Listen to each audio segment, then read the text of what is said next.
Trump a envoyé l'armée contre son peuple. Allons-y. Alors, dans les informations un peu états-uniennes, parce que j'aime bien un petit peu faire des petits deep dives sur qu'est-ce qui se passe chez nos voisins outre-Atlantique. Trump, en ce moment, il y a certaines actualités qui le concernent, notamment en ce moment aux États-Unis.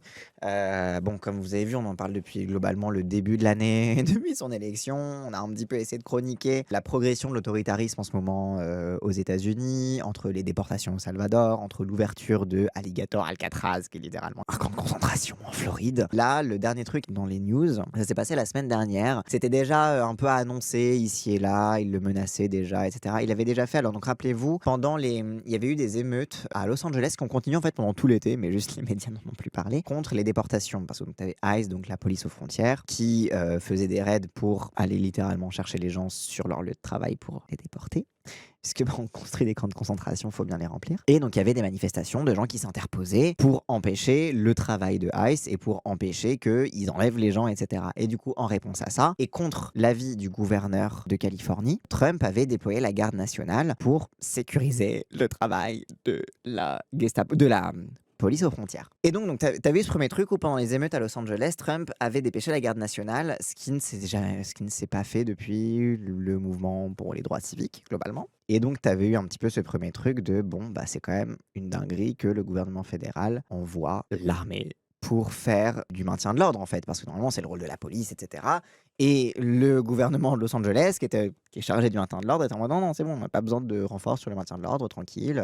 Il y a juste 3 poubelles qu'on cramait parce qu'il y avait plein de photos qui étaient prises en mode des scènes de guérilla urbaine, etc. Mais 3 blocs plus loin, il n'y avait rien, quoi. Donc, bref. Et donc, il y a une nouvelle actualité. Début août ou mi-août, Trump a commencé à parler du fait qu'à Washington, le crime était partout. Et qu'à Washington, il y avait une épidémie de criminalité. Et du coup, fin août, il a annoncé qu'il allait déployer la garde nationale à Washington pour amener de l'ordre dans les rues. Donc la garde nationale, les gens, c'est l'armée, hein. Et donc les troupes de la garde nationale déployées à Washington DC ratissent les feuilles et nettoient les camps de sans-abri. Trump transforme les troupes de la garde nationale déployées à Washington en homme à tout faire. Parce que du coup, il a déployé la garde nationale pour s'attaquer à la criminalité. La criminalité à Washington a atteint son taux le plus bas record. Genre, il n'y a pas de criminalité à Washington. Genre, il y en a, mais comme partout, tu vois. Genre, bref. Mais en fait, il a envoyé l'armée juste pour habituer en fait les différentes villes et États à être sous occupation militaire. Parce qu'après, il a menacé d'autres villes de leur envoyer l'armée. Donc les troupes de la garde nationale ont passé leurs derniers jours de l'été à broyer des cerisiers, à ramasser les déchets et à nettoyer les camps de sans-abri à travers de Washington DC. Bah oui, il faut bien nettoyer des camps de sans-abri parce que nettoyer les camps de sans-abri, oui, c'est... Donc l'armée vire des SDF. Donc il envoie l'armée pour virer des SDF à Washington. Alors que la prise de contrôle de la capitale par Donald Trump par le gouvernement fédéral a fait évoluer la garde de police du siège de fortune à des touches-à-tout armés. Oui, il a menacé Chicago de leur envoyer la garde nationale parce que Chicago fait partie de ce qu'on appelle les villes refuges. C'est une ville qui, quand Trump a annoncé son plan de déportation massif, a dit non, nous refusons d'accueillir la police des frontières chez nous et nous refuserons la campagne de déportation massive. Nous sommes une ville accueillante pour les étrangers, gna gna, etc. Et du coup, Trump leur a dit bon, bah, je vais vous envoyer la garde nationale. Donc plus de 2200 soldats venus d'États comme le Mississippi et la Louisiane, et dont certains ont fait leurs armes dans certains groupuscules fascistes états-uniens, sont déployés dans la ville depuis que Trump a déclaré l'état d'urgence criminel le 11 août. Leur responsabilité inclut désormais le nettoyage de la gare Union et ce que les autorités qualifient de projet d'embellissement, notamment le ramassage des ordures, le paillage autour des cerisiers du Taille d'Albacine et éventuellement l'effacement des graffitis. Selon un point publié mercredi matin par la procureure générale Pam Bondi, la répression criminelle aurait permis 1171 arrestations et 123 saisies d'armes à feu. C'est quand même fort de café dans un pays où les armes à feu sont autorisées de se réjouir de la saisie des armes à feu. Parce que ça veut dire que tu peux arrêter n'importe quelle personne. En fait, ils ont arrêté des Noirs qui avaient des armes à feu et ils ont dit on a saisi des armes à feu. Parce que je rappelle que historiquement, quand il s'est agi de donner les droits égaux aux hommes noirs, il y avait toute une question de est-ce que les hommes noirs aussi ont le droit de porter des armes à feu? Parce qu'en fait, on a peur que les noirs, ils se vengent pour l'esclavage. Et du coup, en fait, beaucoup d'arrêtés municipaux ont été passés pour réprimer le port d'armes à feu après certaines heures, à certains endroits, blablabla et tout. Et en fait, il y a eu une espèce de système légal parallèle pour continuer de criminaliser les noirs qui portent des armes à feu, tandis que les blancs qui portent des armes à feu ne sont inquiétés de rien. Un responsable de la Maison-Blanche a déclaré au Guardian que 2500 membres de la garde nationale et des forces de l'ordre fédéral étaient présents lors des opérations de mardi soir, et que sur les 84 arrestations, 40 concernaient des personnes sans papier ayant un casier judiciaire. comme par hasard. On estime également que 49 campements de sans-abri ont été démantelés depuis le 7 août. Et en fait, c'est à ça que sert l'armée une fois déployée à Washington, c'est de faire la guerre aux pauvres, quoi, concrètement. Mais cela va bien au-delà du simple maintien de l'ordre. Le ministère américain des Transports a repris la gestion d'Union Station, la principale gare ferroviaire de l'État de Washington, d'Amtrak, invoquant des préoccupations en matière de sécurité et des besoins d'infrastructure. Et ben tiens, décidément, quand tu veux pas nationaliser des trucs, tu finis par envoyer l'armée pour s'en occuper. Des gardes armés patrouillent désormais le centre de transit et ses halls. Une différence notable par rapport à ce qui était autrefois géré par le service ferroviaire national de transport de voyageurs. Oui, parce que quand t'as plus le service ferroviaire national parce que t'as viré tous les fonctionnaires, il n'y a plus qu'à envoyer l'armée. Amtrak ne conserve que le contrôle des zones réservées aux voyageurs, tandis qu'une société de réaménagement gère les activités commerciales. Cette semaine, les membres de la garde ont été autorisés à porter des fusils M4 et des pistolets M17 en vertu du titre 32, bien que les équipes chargées du nettoyage étaient désarmées. Donc ils ont envoyé des soldats avec leurs armes pour nettoyer la gare. Donc ils ont envoyé des femmes de ménage militaires armées. Tous les membres des forces de l'ordre peuvent détenir des suspects, mais ils ne peuvent pas les arrêter. Cette tâche incombe à la police. Mais la vue des soldats effectuant les tâches comme l'aménagement paysager a suscité des interrogations sur les priorités militaires. Le secrétaire à la défense, Pete Hegseth, lui-même ancien officier de la garde nationale, a demandé à plusieurs reprises au Pentagone de se concentrer sur la létalité, la létalité, la létalité. C'est marrant, on dirait Retailleau qui dit l'ordre, l'ordre, l'ordre. Et se débarrasser de tout ce qui détourne l'attention de la préparation des troupes à combattre et gagner des guerres. Pourtant, ces mêmes soldats passent désormais leur temps à pailler les massifs de fleurs et à ratisser des feuilles. Je trouve ça bien en tant qu'habitant de Washington DC, a déclaré un membre de la garde au Washington Post, tout en ratissant. Mais nous pourrions faire d'autres choses. C'est cette portée considérable qui inquiète les dirigeants d'autres grandes villes, compte tenu de l'indication de l'administration Trump selon laquelle elle pourrait étendre des déploiements nationaux similaires à des endroits comme Chicago et de la militarisation la plus large des forces de l'ordre civil. Et en fait, t'as un peu un truc de ah ah ah, c'est rigolo, regarde, même la garde nationale ne sait pas pourquoi elle est à Washington. En fait, il y a des scènes qui sont assez drôles, en fait, assez comique où tu vois des soldats surarmés qui font les femmes de ménage dans la gare. Tu sais, t'as un peu un truc en mode, mais c'est risible en fait. C'est quoi, genre on sait tellement pas quoi faire, genre et en vrai t'as des scènes assez drôles où tu les vois ramasser des feuilles, tu les vois, ils ont leur truc de camouflage et par-dessus ils ont un gilet jaune, enfin un gilet orange. J'ai l'impression que c'est des chasseurs. Tu sais. En mode on se camoufle, mais il faut quand même qu'on nous repère pour pas buter des gens, quoi. Leur présence a terrifié certains, soulagé d'autres et laissé les troupes elles-mêmes confuses. Même les hommes et les femmes de la garde nationale semblaient parfois déconcertés par ce qu'ils étaient censés faire exactement dans la capitale du pays. Nous sommes la patrouille du président, madame, nous a dit un trio de Caroline du Sud lorsque nous les avons repérés le long du front de mer et leur avons demandé ce qu'ils faisaient. Je me promène simplement, répondit un autre groupe qui se promenait également sur le long du Potomac. On sourit et on salue, nous a dit un troisième groupe venu de Virginie occidentale et posté le long du National Mall. La décision du président Donald Trump ce mois-ci de déployer la garde nationale dans les rues de Washington DC a déclenché un déluge de couverture médiatique, de critiques et de craintes, accompagné de quelques éloges discrets de la part de certains habitants. On va trouver des gens qui disent ah c'est bien qu'on ait l'armée quand même, hein, ça ramène l'ordre dans cette chienlit qui était la capitale politique des États-Unis où t'as littéralement toutes les forces de sécurité et la police la plus, je crois que c'est une des polices les plus financées de tout le pays parce que des policiers dans la ville dans laquelle il y a tous les élus politiques fédéraux et le président. Plus de 2 semaines plus tard, des soldats sont toujours déployés dans toute la ville. Oui, en plus, c'est le FBI qui s'occupe de la majorité des trucs à Washington. Non, il y a quand même une police à Washington, mais le FBI s'occupe de quand même beaucoup de trucs parce que, allô, c'est fédéral, quoi. Déjà que DC était une forteresse sans l'armée, bien sûr. C'était déjà une des villes les plus sécures PTDR, quoi. Plus de 2 semaines plus tard, des soldats sont toujours déployés dans toute la ville, une présence physique au cœur de la verdure de la capitale, alors que l'été laisse place à l'automne. Leur mission est ostensiblement de mettre fin aux crimes violents, mais nombreux sont ceux, ici et ailleurs, qui craignent que Washington ne serve de test, de modèle pour Trump pour déployer la garde nationale à travers le pays comme force de police paramilitaire. Et que les Américains soient conditionnés à accepter l'autoritarisme. Et en fait, c'est ça le vrai truc qui est en train de se passer, parce que c'est rigolo de dire oh là là, les soldats ils sont envoyés là un petit peu pour rien, mais le principe, c'est d'utiliser Washington DC comme zone de test pour continuer de déployer l'armée dans d'autres États et éventuellement se substituer à certaines décisions politiques qui ne seraient que l'apanage de l'État lui-même ou de la municipalité elle-même. Trump a semblé dire la chose à voix basse mardi lors d'une réunion de cabinet lorsqu'il a déclaré « Je suis un dictateur » avant d'affirmer qu'il réussit à enrayer la criminalité dans la ville. Alors beaucoup de gens disent « Vous savez, si c'est le cas, je préfère un dictateur ». La fédéralisation du district par Trump comporte plusieurs volets. Le déploiement de plus de 2200 membres de la garde, et ce chiffre ne cesse d'augmenter, mais il faut aussi compter des centaines d'agents fédéraux d'agences comme le FBI et la DEA qui contribuent à l'application des lois de Washington.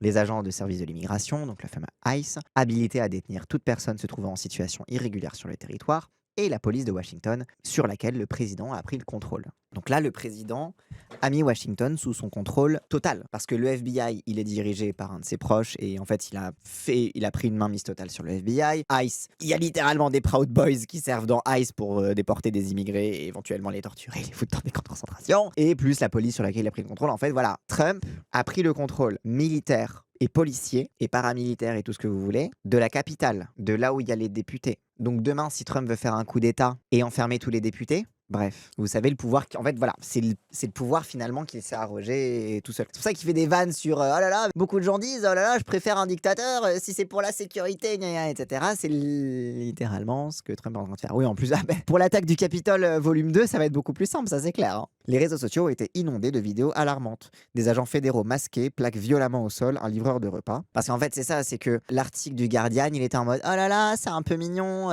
ils sont dans la gare et ils nettoient la gare, regardez. Non, non, non, non, non, ils tabassent surtout des gens dans la rue, quoi. Bien masqués, pas identifiables, avec leur jean à la con, là. Donc bref, globalement, bah oui, en fait, oui, quand tu fous l'armée totalement désœuvrée dans une ville en lui disant mettez fin à la criminalité, bah ils vont voir un gosse noir et ils vont le plaquer au sol et ils vont le tabasser. Comme c'était dit dans le chat, Washington, c'est une ville avec une grosse population noire et c'est aussi un truc à avoir en tête pour ça, quoi. Les gardes n'étaient pas initialement armés, mais le secrétaire à la défense Pete Hegseth leur a ordonné lundi de porter leurs armes. Dans la plupart des cas, il s'agit d'une petite arme de poing portée à la ceinture. Des photos de gardes armés de fusils d'assaut ont circulé dans certaines stations de métro et lors de leur patrouille en extérieur. Les responsables de la défense nous ont indiqué que ces armes étaient destinées à être utilisées uniquement en cas de légitime défense. L'occupation a refroidi la vie en ville, surtout dans les quartiers à forte population immigrée.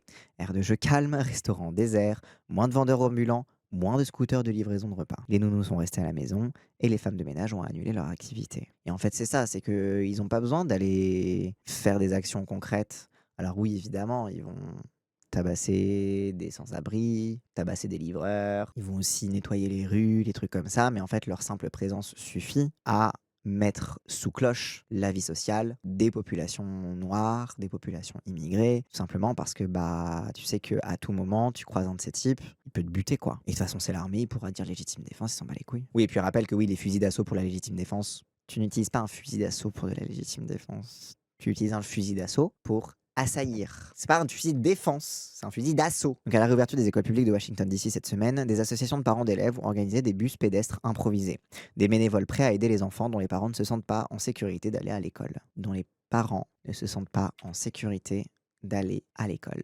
La garde nationale est devenue le visage de l'occupation, même si, pour ceux qui ont peur, elle est à bien des écarts le cadet de leurs soucis.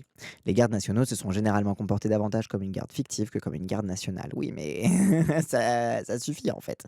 En fait, il suffit de mettre des flics quelque part pour que, enfin, même surtout de l'armée, particulièrement aux États-Unis, pour que les Noirs se tiennent à carreau. Leur apparition soudaine apporte un éclat absurde. Leur tâche quotidienne, embellissement. Leur présence même digne d'une sitcom, comme tirée d'un épisode de VIP. À côté d'une vidéo de soldats en train de faire de l'horticulture légère, quelqu'un s'est demandé sur les réseaux Gardien national, oui, parce que National Guard, donc la garde nationale, et National Gardener. Gardener, ça veut dire jardinier, donc c'est un jeu de mots. Ça n'a aucun sens. C'est une dinguerie. Sauf qu'en fait, qu'est-ce qui va se passer dans leur tête? Eux, c'est des militaires. Des militaires états-uniens à qui on a fait bander le fait de faire la guerre, de s'attaquer à la criminalité, les immigrés qui violent nos femmes et nos enfants et qui sont dangereux, le immigrant crime, etc. Enfin, on leur a fait fantasmer ça. Donc, qu'est-ce qui va se passer? Tu vas envoyer des militaires, tu leur fais faire du jardinage. À un moment, ça va les faire chier parce qu'ils sont en mode bon, on n'est pas là pour faire du jardinage, genre quand même, on est militaire. Et donc, bah, ils vont chercher un peu à s'occuper. Ouais, mais c'est comme avec les flics. C'est qu'en fait, qu'est-ce qui se passe? Bah du coup, ils commencent à être frustrés, ils commencent à avoir envie d'action, ils commencent à avoir envie de faire des trucs, à avoir envie justement de montrer qu'ils sont là pour quelque chose, de montrer que en fait ils sont pas inutiles. Et puis quand même, il y a une espèce de fierté quand même. Attends, c'est quand même un peu humiliant pour un militaire d'être envoyé pour faire du jardinage, quoi. Le jardinage, normalement, c'est pour les pauvres, quoi, les noirs que d'habitude on bute, quoi. Donc en fait, bah dès qu'ils vont se faire chier, bah ils vont aller s'occuper autrement. Et du coup, bah le risque, c'est qu'ils se mettent à aller chercher l'action eux-mêmes et à créer finalement l'insécurité en se disant bah vas-y, on va faire la police nous-mêmes et puis on va aller tabasser les gens, quoi. Il y a un autre aspect, c'est que le côté un petit peu ridicule de ah mais oh, regarde, ils sont en train de jardiner Et puis après tout, bon, ça va, c'est des militaires. Et puis bon, après tout, ça va, il s'est rien passé. Et puis Washington est tellement plus safe que les protestations, quand ça va être déployé à Baltimore, à Chicago, etc., deviennent d'autant plus ridicules que, oh là là, vous vous plaignez qu'on vous envoie les militaires, alors que tout ce qu'ils vont faire, probablement, ce sera du jardinage, hein, bien évidemment. Cet aspect ridicule sert aussi la banalisation de l'occupation. Parce que du coup, ça sert à la présenter comme d'autant plus inoffensive que, bah, regardez, ils font du jardinage, quoi. C'est un peu mignon quelque part. C'était pas normal de voir des soldats de Vigipirate dans les villes françaises il y a 30-40 ans. Maintenant, on s'y est fait. Oui, c'est vrai, hein, rappelle que Vigipirate, c'était ça, hein. Donc voilà, donc il n'est pas vraiment surprenant que l'assistant juridique du ministère de la Justice, qui a lancé un salami Subway d'une longueur d'un pied sur un agent de douane et de la protection des frontières. Attends, quoi? Attends, c'est quoi ce lore? L'assistant juridique du ministère de la Justice qui a lancé un Subway au salami d'une longueur de 1 pied, de 1 foot, voilà, sur un agent des douanes et de la protection des frontières, déclarant lors de son arrestation: «Je l'ai fait, j'ai jeté un sandwich», soit rapidement devenu une icône de la résistance à Washington. Mais pourquoi il s'est passé quoi? This federal crackdown on crime in D.C., a federal grand jury is refusing to indict this man right there in the pink shirt. His name is Sean Dunn. He's the former Justice Department employee who admitted to throwing a sandwich at federal law enforcement agents. And we saw it right there. Someone captured it on camera. Dunn was facing felony assault charges for this. This is the second time in a week a grand jury has declined charges sought by U.S. Attorney for D.C., Jeanine Pirro. OK. Il a jeté un sandwich sur un gadaïs en les traitant de fascistes. OK. D'accord, c'est dans les États-Unis. Donc, que ce type-là soit devenu une icône de la résistance à Washington, son acte semblant, à sa manière invraisemblable, incarner la réaction collective de la ville. Mais la banalité des patrouilles quotidiennes de la garde nationale dissimule une réalité bien plus complexe. Pour les habitants de la ville, les hommes et les femmes de la garde nationale et même la nation elle-même, teintés de race, de classe, de statut d'immigration, d'expériences vécues et bien sûr de politique personnelle. Ah bon? L'absence des nounous et des femmes de ménage est un inconvénient frustrant pour les familles qui les emploient. Ah, du coup, la garde nationale fait chier les bourgeois qui pourtant aiment bien l'ordre parce que du coup, leurs nounous osent plus se déplacer. Bah oui, évidemment, parce qu'en fait, t'as tout un truc où quand t'es noir et que tu te ramènes dans un quartier de blanc, t'as un petit peu peur. Mais alors, quand t'es noir, tu te ramènes dans un quartier de blanc où il y a l'armée, la police des frontières, le FBI, la police qui sont armés et qui patrouillent, t'as plus trop envie de venir. C'est sur Discord? Ça va? Ouais, on est en train de parler de l'occupation militaire que Trump impose aux États-Unis et notamment à Washington. Mais non, Si. une occupation militaire, carrément. Bah, en gros, Trump, le 11 août, il a décrété l'état d'urgence de la criminalité à Washington, qui est donc la capitale où il y a genre. Ah oui, oui, j'ai entendu parler. Voilà, alors qu'il n'y a pas de criminalité particulièrement plus qu'ailleurs, tu vois.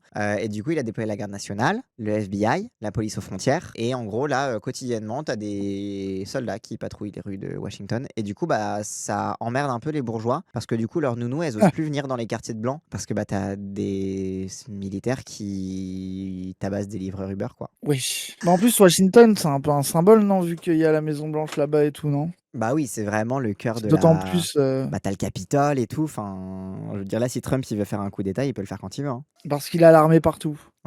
Donc, les photos qui circulent sur les réseaux sociaux et les chaînes de messagerie privée de la garde nationale se pressant devant la brasserie ultra tendance Le Diplomate sur la 14e rue par exemple, pourraient facilement donner lieu à des douces moqueries. Des membres de la garde nationale sont déployés à Washington DC sur le National Mall, un jeu ravagé par la criminalité. Le Diplomate, oui, donc le Diplomate, c'est une brasserie.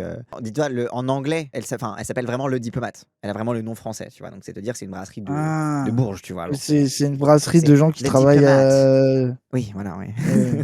Mais du coup, en fait, la bourgeoisie de Washington commence à avoir le seum contre Trump, quoi. Ouais. Bah, Parce d'autant que leur lieu emblématique où ils vont au Diplomate Bah, surtout que. leur gâche leur soirée, quoi. T'as à la fois la bourgeoisie dont les soirées sont gâchées et en même temps les libéraux qui sont un peu en mode oulala, Trump est à deux doigts de nous arrêter, tu vois. Genre en fait t'as aussi les députés, parce que là c'est donc là c'était les démocrates qui ont publié ça sur le truc du diplomate là. Mais genre en fait les démocrates qui sont en mode oulala, Trump qui vient de dire récemment que c'était un dictateur et qui a fait des vannes sur le fait d'être un dictateur et il envoie l'armée dans la ville où on travaille et où on fait notre rôle d'élu de la nation. Bizarre. Donc je pense aussi que les députés ont un petit peu peur pour leur queue aussi, quoi. Mais si le taux d'homicide à Washington est en baisse ces dernières années, les statistiques criminelles globales de la ville dressent un drapeau bien plus contrasté, où la menace des crimes violents reste bien réelle pour de nombreux habitants. Donc attends, les taux d'homicide est en baisse, mais les gens ont quand même peur. Du coup. Ce Krispy Kreme, 2 adolescents ont été poignardés à Dupont Circle et un homme a été abattu en juin à quelques pas de son entrée en pleine Pride. Et le diplomate avec son steak frites à 41 $ et son plat du jour du jeudi Solmenière de Douvres à 76 $. Une fusillade en 2021 par une belle soirée d'été a fait fuir les clients. Un autre incident plus récent survenu en mai à quelques rues de là a fait un mort et un nombre déconcertant de résidents ont des anecdotes personnelles de crimes. Oui, bon, c'est une ville états-unienne, quoi. Globalement, t'as des fusillades tout le temps, quoi. Je veux dire, il y a eu plus de fusillades que de jours de l'année qui se sont écoulés, en fait. Genre, c'est les États-Unis, c'est pas en envoyant l'armée que, en fait, en envoyant l'armée, tu vas créer plus d'homicides, hein, c'est tout ce que tu vas faire. Lors d'une conférence de presse mercredi, la maire de Washington DC, Muriel Bowser, elle s'appelle Bowser, a semblé exprimer son ambivalence et peut-être aussi celle de la ville. Elle a attribué la baisse de la criminalité dans le district au renforcement des forces de l'ordre fédéral par Trump. Et c'est là que tu vois que les libéraux, ils sont quand même un peu contents, quand même. Ils disent: «Ah, c'est vrai que depuis qu'il y a les militaires, les noirs ils sortent moins, du coup on se sent un peu plus en sécurité, quoi». Je sens que c'est un peu ça qui est en train de se passer, quoi. Mais elle a également exprimé son inquiétude quant à la présence de la garde et à la répression de l'immigration. Interrogée sur la nervosité des travailleurs hispaniques, elle a déclaré sans détour qu'elle souhaitait leur exprimer, en tant que voisine, combien je suis désolée qu'ils vivent dans cette terreur. C'est vraiment: «Ah, je suis vraiment désolée pour vous», mais en même temps, c'est vrai qu'on se sent tellement plus en sécurité. Donc c'est une républicaine, la maire de Washington. C'est une, démocrate. Wesh! C'est une démocrate. Oh là là là là. Peu appréciée de la gauche radicale et de la section locale du mouvement Black Lives Matter. Eh bah. Ah bon, bah vu ce qu'on vient de lire, ça Ouais. m'étonne pas. Les détails ne sont pas moins complexes pour les gardes nationaux eux-mêmes. Lorsque le président a ordonné leur déploiement dans la capitale, les responsables du Pentagone nous ont confié que certains dirigeants de la garde nationale se demandaient: «Est-ce que c'est légal?» Littéralement l'armée qui est en mode: «Est-ce que c'est légal de nous envoyer là-bas? On sait pas trop». Après tout, la garde nationale est généralement déployée par les gouverneurs pour lutter contre les menaces naturelles, ouragans ou autres catastrophes naturelles, ou par le président pour soutenir les missions militaires américaines à l'étranger, comme ce fut le cas en Irak et en Afghanistan. Lorsque la garde nationale intervient pour protéger des Américains contre leurs compatriotes, c'est dans des circonstances exceptionnelles et pour une mission limitée, comme après l'émeute du Capitole, d'ici janvier 2021. La dernière fois que le gouvernement a déployé la garde nationale de Washington DC pour faire face à une situation d'urgence. La dernière fois, c'était pour empêcher un coup d'État et maintenant, c'est pour le faire. Dans leurs doutes initiaux, la véritable question que se posaient certains gardes était existentielle. Sommes-nous en train de changer? Après tout, la garde nationale semble avoir une mission d'un nouveau genre. Née à Los Angeles lorsque Trump a fédéralisé la garde pour des raisons d'immigration. Donc c'est le truc que je vous racontais quand il les a déployés pour lutter contre les manifestations, contre le déportation. Transférée à Washington sous prétexte de lutter contre la violence et les troubles endémiques et qui, selon Trump, pourrait bientôt s'étendre à Chicago et à Baltimore. Sachant que Chicago, c'est quand Trump il a pris le pouvoir. Chicago s'est déclaré comme ville refuge pour les immigrés, par exemple. Donc on se demande bien pourquoi ils veulent envoyer la garde nationale à Chicago. Cette ambiguïté non seulement suscite la confusion et la crainte de voir les troupes exercer des fonctions plus proches de la police. Voilà, une militarisation de la police et une policiarisation du militaire, quoi. Mais elle plonge également la garde nationale au cœur des conflits politiques. Plus elle est déployée dans des missions politiquement conflictuelles, au lieu de missions apolitiques plus routinières dans des zones sinistrées, plus sa réputation auprès de l'opinion publique américaine devient précaire. Et là, on revient sur: «Oh, mais après, les gens, ils vont plus aimer leur armée et c'est tellement dommage». Donc voilà, donc ça, c'est vraiment... Après, c'est The Atlantic, hein, c'est un journal libéral états-unien, hein, voilà. Mais c'est aussi l'angoisse des démocrates. C'est un peu en mode: mais du coup, le problème, c'est que du coup, si l'armée elle fait des dingueries et elle sert à rien, les gens ils vont arrêter d'aimer leur armée. Et nos chers vétérans alors? On craint également que la garde n'ait pas vraiment d'impact. Comment ça on craint que la garde n'ait pas vraiment d'impact alors que les gens ils disent: «Ah là là, quand même, on se sent plus en sécurité»? En fait, c'est... Mais parce qu'en fait, t'as tout un discours contradictoire de à la fois c'est super, on se sent plus en sécurité, à la fois oh ils servent à rien. Et en fait, t'as vraiment ce double discours qui te permet de dire Bill Jogan fasse super, quoi. Soit ils servent à rien et tant mieux, soit ils servent à quelque chose et tant mieux, quoi. En effet, mercredi vers 15 h, moins d'une semaine après que Trump a déclaré sur les réseaux sociaux que Washington DC est à nouveau en sécurité, une femme a été poignardée près d'un carrefour important de la rue H. Bah oui, parce que c'est pas en mettant plus de flics que tu vas empêcher les gens de se faire buter. Parce que rappel, déployer des flics, ça permet de buter plus de gens, pas d'empêcher des homicides. Bref, oui. Ça fait des décennies que tous les experts s'accordent à dire que mettre plus de police n'empêche pas les homicides et qu'en fait les crimes ne sont pas liés au fait qu'il y ait plus ou moins de flics, voire même pire, plus tu mets des flics, plus ça empire la criminalité, etc. Enfin bref, hein. C'est vraiment des trucs, tu sais, quand t'es de gauche, t'as l'impression de te répéter et de parler dans le vide quand tu dis ça. Et là, genre, tu sais, t'as des preuves et après, après encore une fois, c'est des faits divers, tu vois. Tu peux pas dire oui, j'ai la preuve terminale que machin truc, ok d'accord, faut des études scientifiques, sauf que les études scientifiques, elles montrent la même chose. Les membres de la garde avaient traversé ce carrefour toute la journée et un trio finissait de déjeuner sur la terrasse d'une taqueria juste en face, donc un truc de tacos, lorsque l'agression a eu lieu. Et du coup, ils servent à rien. Du coup, ils étaient C'est en train de vraiment bouffer con. leur tacos, il y a une meuf qui s'est fait poignarder et hop. Ils servent vraiment à rien. Pour certains, notamment les immigrants sans papier, la présence des gardes est au mieux déconcertante, au pire terrifiante. Mais pour d'autres, ils sont plus des curieux que des conquérants, plus des touristes que des bourreaux.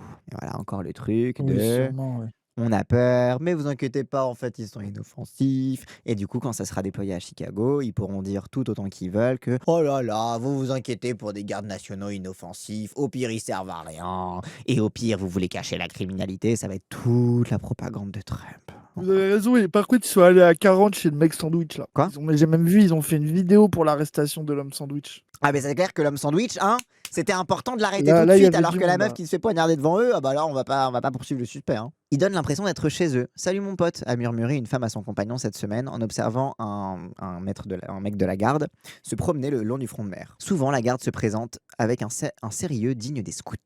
Mardi, des responsables militaires ont annoncé que les troupes avaient mené à bien des projets d'embellissement, décrivant ces efforts comme une mission de remise de badge de mérite. D'abord, les gardes ont ramassé du bois flotté lors du nettoyage du mémorial Martin Luther King Jr. Le lendemain, ils ont transformé ce bois en paillis et l'ont répandu dans le Tidal Basin à l'aide de brouettes. Avant que leurs ordres d'armement ne soient donnés, certains, comme des louveteaux en formation, n'étaient armés que de leurs fidèles gourdes en métal, enfoncées au fond de leur poche cargo. Hexed, donc le ministre de la Défense, a maintes fois exprimé son désir de créer une force militaire américaine axée sur la létalité. Mais Christopher Lemon, ancien responsable de la sécurité nationale des administrations Biden et Obama, nous a plaisanté en disant que les tâches d'aménagement paysager des troupes semblaient davantage axées sur la foliation. Le jardinage, quoi. L'utilisation de troupes pour de telles missions est ridicule et inutile, a-t-il déclaré, ajoutant plus sérieusement pendant ce temps, l'armée chinoise s'entraîne probablement à envahir Taïwan. Et en fait, c'est ça. Et que Quel rapport? dès que tu Je poses comprends même pas le rapport avec l'armée chinoise, là. C'était fou. les démocrates, ils disent on devrait plutôt entraîner notre armée à aller en guerre contre les Chinois. T'as les républicains qui sont en mode yes, l'armée ça nous permet de faire une occupation militaire contre notre propre population, et les démocrates qui disent mais non, c'est totalement débile, il faudrait plutôt utiliser l'armée pour faire des guerres à l'extérieur. Plus de la moitié des troupes viennent de l'extérieur de Washington et l'ambiance touristique est forte. Lundi, quelques membres de la garde se reposaient à l'ombre devant le Washington Monument, aux côtés d'un groupe d'écoliers fatigués. Quelques minutes plus tard, un autre groupe de gardes montait à bord d'un bus comme s'ils se préparaient pour leur prochaine étape touristique. Sur le quai de la ville, un garde a eu la gentillesse de prendre un couple en photo avant que deux de ses compagnons d'armes ne le rejoignent sur la photo. Vous êtes si gentil, ça enthousiasmait la femme. Pourtant, la réalité est bien plus complexe. Certes, la garde a fait preuve d'une gentillesse admirable. Un habitant de Capitol Hill, père de 2 enfants, nous a raconté comment les soldats présents sur le mall ont permis à son fils de 4 ans d'appuyer sur les boutons de leur talkie-walkie. C'est C'est vraiment... ridicule, hein. Ça me traumatise, hein. Mais poursuit-il, lundi, alors qu'il descendait du métro à l'arrêt Eastern Market, il a constaté qu'un groupe d'adolescents fraudeurs, habitués à sauter les tourniquets, avait été intercepté par des agents de la garde nationale et des policiers. Il a déclaré que ces fraudeurs étaient depuis longtemps une source de frustration pour la vie urbaine, tout en ajoutant « Je ne pense pas que ce problème ait atteint le niveau de « déployons la garde nationale avec ses armes d'épaule ». Ouais, sauf que c'est ça le problème. C'est qu'en fait, les démocrates, les libéraux, ils vont dire « C'est vrai que les fraudeurs, ils nous embêtent ». Qu'est-ce qui vous font chier, les fraudeurs du métro? Les fraudeurs sont une source de frustration pour la vie urbaine. Bah, très bien, dans ce qu'on envoie la garde nationale parce que votre ville est intenable. Alors tu sais, il y a presque un truc de, en fait, vous donnez littéralement les bâtons pour vous faire battre. En faisant les vierges effarouchées dès qu'il y a des gens qui sautent les tourniquets, bah vous étonnez pas que vous donniez la justification parfaite pour Trump de dire c'est vrai que Washington c'est une no-go zone, regardez, les jeunes ne respectent plus les lois, on va leur envoyer l'armée. Oui, c'est vrai, hein. Genre, c'est là que tu vois que les États-Unis sont foutus, hein. À la gare Union Station, à l'ombre du Capitole, les troupes ont suscité des réactions très contrastées sous nos yeux un après-midi de cette semaine. Certains voyageurs brandissaient leur téléphone en passant, enregistrant par curiosité ou pour la postérité. Une femme en tenue de sport se montrait plus agressive, filmant les gardes de près et leur demandant à plusieurs reprises quelle est votre mission. D'autres les soutenaient discrètement. Une femme leva rapidement le pouce. Un autre glissa une bouteille d'eau vitaminée, rose, à une sentinelle. À un moment donné, un homme, la tête rasée, s'est approché furtivement d'un policier et d'un garde pour les féliciter ouvertement. L'homme a déclaré qu'habituellement, à la gare Union, chaque haleine était de l'air. Oui, donc voilà, à chaque fois que tout le monde pue la weed, etc. J'imagine, ça doit être ça, hein. Mais qu'il n'avait Waouh, plus quel drame de senti la fou. moindre trace de fumée de marijuana depuis que la garde s'était installée dans le secteur. Il a ajouté qu'il voyait aussi au moins une poignée de fraudeurs à chaque trajet et s'était réjoui de leur disparition. Il a ajouté qu'il espérait que la garde entendait les compliments qu'il mérite. Donc voilà. Et en fait, c'est ça qui est fascinant, c'est que tous ces trucs-là, frauder, fumer des joints, c'est de la criminalité quotidienne. C'est le domaine de fluidité de la loi. Dans le sens où, ouais, c'est peut-être pas légal, peut-être que c'est pas légal dans les endroits publics à Washington, peut-être que c'est pas légal à Washington, j'imagine, je sais pas. Mais en fait, c'est que frauder, fumer des joints, c'est vraiment la criminalité qui coûte rien, tu vois. C'est au pire, tu fraudes. Oh là là, c'est tellement En fait, c'est que c'est de la criminalité qui ne coûte rien à la société entière, mais qui coûte aux intérêts privés des compagnies ferroviaires, ou simplement aux gens qui ont fait de la guerre à la drogue le prétexte numéro un pour mettre au pas l'entièreté de la population, tu vois? Et en fait, cette petite délinquance, c'est le signe qu'il y a des espaces de liberté qui sont négociables dans la société. Et donc, en fait, la disparition de cette petite délinquance, c'est aussi le signe que la garde nationale fait son office. Et en fait, que l'office de la garde nationale, à quoi elle sert? À mettre au pas l'entièreté de la population, à renvoyer la petite délinquance encore plus loin et à donner une illusion de sécurité en éliminant la petite délinquance, mais en étant absolument incapable d'éliminer la criminalité, voire même la criminalité organisée, tu vois? Donc, tu sais, tu as un truc où tout ce à quoi ça sert, c'est réprimer les petits comportements de liberté et d'autonomie, en fait, de la population. Et donc, en fait, à restreindre, en fait, les espaces de liberté qui existent et qui sont sains dans toute société, quoi. Pardon, les gens financent le terrorisme international et la crime organisée. Ah oui, pardon, c'est vrai, ton joint a le goût du sang, il a dit Darmanin. À notre retour, après plusieurs heures passées à arpenter les rues de la ville, force était de constater que presque personne n'appréciait particulièrement cet arrangement. Ni les gardes nationaux, dont beaucoup ne souhaitaient manifestement pas être là, abandonnant famille et travail pour répandre du paillis et ramasser les ordures. Bah oui, les gardes nationaux, ils veulent de l'action, hein. Voilà. Ils sont frustrés un peu. Ni les habitants, dont beaucoup étaient furieux de l'occupation de leur ville, ou pire, terrifiés par ce que la présence militaire présageait pour eux et leurs proches. Même les habitants qui avaient accueilli les troupes l'ont fait par mécontentement, tellement excédés par la criminalité et les problèmes de qualité de vie, qu'ils se sentaient soulagés que quelqu'un fasse enfin quelque chose, n'importe quoi pour les aider. Non, attends, The Atlantic, tu vas pas nous faire croire que les habitants, ils étaient désespérés d'avoir l'armée, en fait. Les plus droitards, je pense que t'as plein de gens d'extrême droite, s'ils avaient l'armée tout le temps côté de chez eux, ça les ferait bander un peu, même si au final ils avaient pas de criminalité avant, ils diraient ah bah ça y est, enfin je me sens en sécurité. Ouais. Ce n'est pas trop tôt. Je Oui, pense oui, que bah les plus oui. réactionnaires, c'est vraiment, ils aiment ça quoi, ça les fait bander l'uniforme. Plus tôt dans la journée, assis sur un banc du quai, nous avons observé un homme seul en treillis passé, écouteur aux oreilles. Où est le reste de votre groupe? Avons-nous crié, désormais habitués à voir des gardes par groupe de 3. Où sont vos 2 autres? Il s'est arrêté, a sorti ses écouteurs et s'est penché vers nous, révélant l'écusson de son uniforme, indiquant son appartenance militaire. Je suis de la force spatiale, répondit-il joyeusement. Il paraissait heureux, comme si depuis le déploiement de l'armée à Washington par Trump, il avait compris que gérer le cosmos était moins compliqué que d'être responsable de quelques pâtés de maison de la capitale. Ah ok, ok. Bon bref, une petite blague, je sais pas. Et donc après cette super réussite à Washington, Trump menace désormais de déployer des troupes à Baltimore pour nettoyer la criminalité. Parce qu'en fait c'est aussi ça, encore une fois, comme je vous disais, Washington, ça a fonctionné, dans le sens où l'armée a pas fait tes dingueries. Donc tu peux pas dire regardez, c'est un coup d'état militaire, mais en même temps ça a suffisamment terrifié les habitants pour qu'ils osent plus sortir de chez eux. Ils osent plus se sentir assez libres et ils se sentent qu'ils intériorisent finalement le contrôle social et le contrôle militaire dans leur chair. Ultra Deep encore la photo de meuf, allez voir la vidéo de Cassandre. Allez voir ma vidéo sur les femmes et la propagande de guerre. Le président américain Donald Trump a menacé de déployer des troupes à Baltimore, aggravant ainsi un affrontement avec le gouverneur du Maryland. En gros, parce que globalement, Trump, il est en bif avec tous les gouverneurs démocrates. Est-ce que ça le fait pas un peu bander d'envoyer l'armée dans toutes les communes démocrates pour dire Si. regardez, c'est moi qui ai remis l'ordre dans leur truc parce Bah, qu'eux ils savent pas le faire? À Los Angeles, c'était exactement ça. Los Angeles, c'était Gavin Newsom. Los Angeles, la Californie en général, c'est turbo-démocrate. Gavin Newsom, gouverneur démocrate, même si bon, c'est de l'aile droite démocrate, mais bon, on s'en bat les couilles. Et en fait, en fait, c'est son plaisir dès que des gouverneurs disent ah ben on va pas appliquer telle et telle décision de Trump, il dit bah je vais vous envoyer l'armée. Voilà. Donc bien sûr. Aggravant ainsi un Les affrontement. démocrates sur le fascisme aux USA, gros qu'ils y se trouvent. Bah, c'est un peu ça. Après que le démocrate l'a invité à se joindre à une marche de sécurité dans la ville. Parce qu'en fait, le problème, c'est que les démocrates, ils se font aussi lire sur la sécurité. Et du coup, le problème, c'est que qui est plus convaincant qu'un démocrate pour parler de la sécurité? Un fasciste qui t'envoie l'armée. Si Westmore a besoin d'aide, comme David Newscomb l'a fait à Los Angeles, j'enverrai les troupes, ce qui est fait à proximité de Washington, et je nettoierai rapidement le crime, a écrit Trump sur les réseaux sociaux. Ces commentaires constituent le dernier point d'éclair dans les efforts du président pour déployer des troupes de la garde nationale dans les villes dirigées par des démocrates, dans le cadre de ce qu'il appelle une répression contre la criminalité.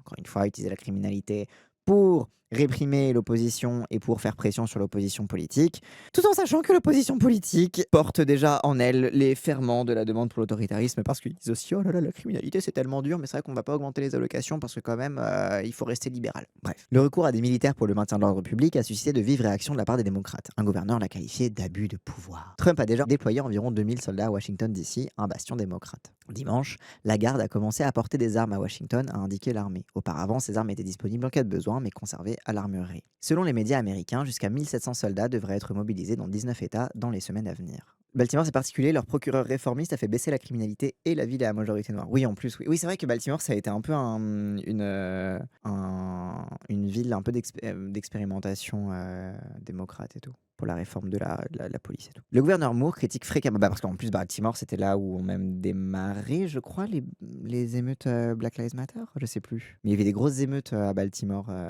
pendant Black Lives Matter, etc. Le gouverneur Moore, critique fréquent de la stratégie du président, a déclaré que les commentaires de Trump sur la lutte contre la criminalité semblent tellement sourds et tellement ignorants. C'est parce qu'ils n'ont pas parcouru nos rues, a déclaré Moore. Ils n'ont pas fréquenté nos communautés.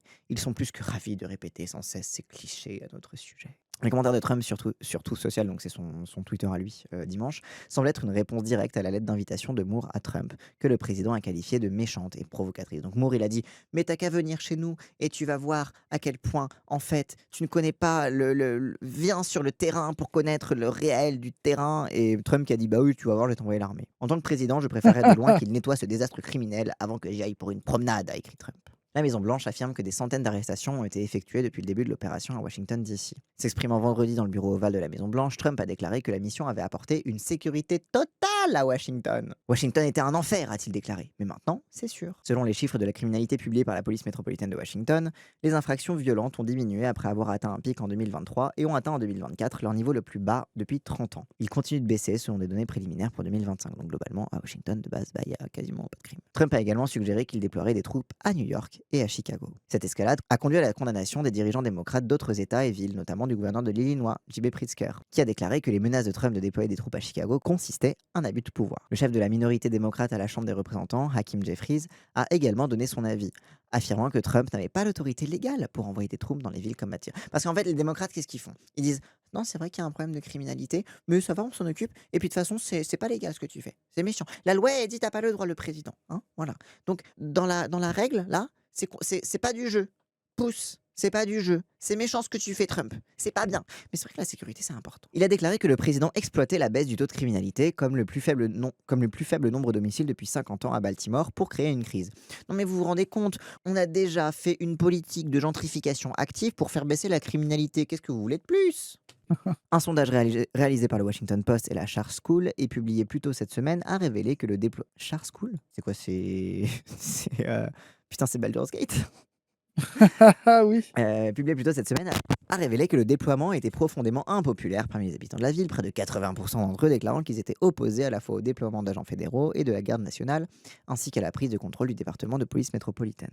Donc voilà, le nouveau petit joujou de Trump, c'est de menacer d'envoyer l'armée partout où il y a des démocrates qui dirigent un État ou une ville. Et notamment en visant particulièrement les villes qui se sont déclarées villes refuges pour les immigrés, comme Chicago. Je sais pas si Baltimore ils l'ont fait, mais en tout cas Chicago et New York c'est le cas, tu vois. Voilà ce qui se passe aux États-Unis en ce moment. Voilà des nouvelles de nos cousins outre-Atlantique. Le truc, c'est aussi au Texas où Trump... Ah oui, c'est vrai. Au Texas, Trump il est en train de redécouper des circonscriptions pour gagner 5 sièges et les démocrates sont en train de réagir en faisant pareil dans d'autres... En fait, là, ils sont en train de redécouper toutes les circonscriptions pour avoir plus de sièges électoraux. Parce que du coup, il va y avoir les élections, les midterms, en fait. Il va y avoir les élections de mi-mandat à la fin de l'année prochaine, je crois, les midterms. Et du coup, là, ils sont en train de se mettre de commencer à redécouper les circonscriptions, et notamment au Texas. Pourquoi? Parce que le Texas commence de plus en plus à voter démocrate, enfin, notamment les centres-villes genre Austin, etc. T'as de plus en plus une jeunesse au Texas, notamment les centres-villes, qui votent démocrate. Et du coup, ils sont en mode oulala, il faudrait découper les circos pour avoir plus de députés. Les élus démocrates ont littéralement fui le Texas à cause de cette affaire. Bah oui, en fait, Trump est en train de solidifier son pouvoir politique, son pouvoir militaire et son pouvoir institutionnel. Ça va pas s'arrêter là parce que là, il est en train de jouer ses élections de mi-mandat. Mais désolé, mais la garde nationale, si tu peux l'envoyer à Washington pour contrer les émeutes du Capitole, tu peux aussi l'envoyer à Washington pour refaire des émeutes au Capitole. Donc voilà. Qu'est-ce qui pourrait mal se passer? Que pourrait-il mal se passer? Hop, et avant de partir, n'hésitez pas, si cette vidéo vous a plu, à liker, commenter, partager. Comme d'habitude, ça aide à faire tourner l'algorithme. Et si vous voulez me soutenir financièrement, n'hésitez pas à cliquer sur le lien Stream Elements qu'il y a dans la description de cette vidéo. Allez, cette fois, je vous laisse.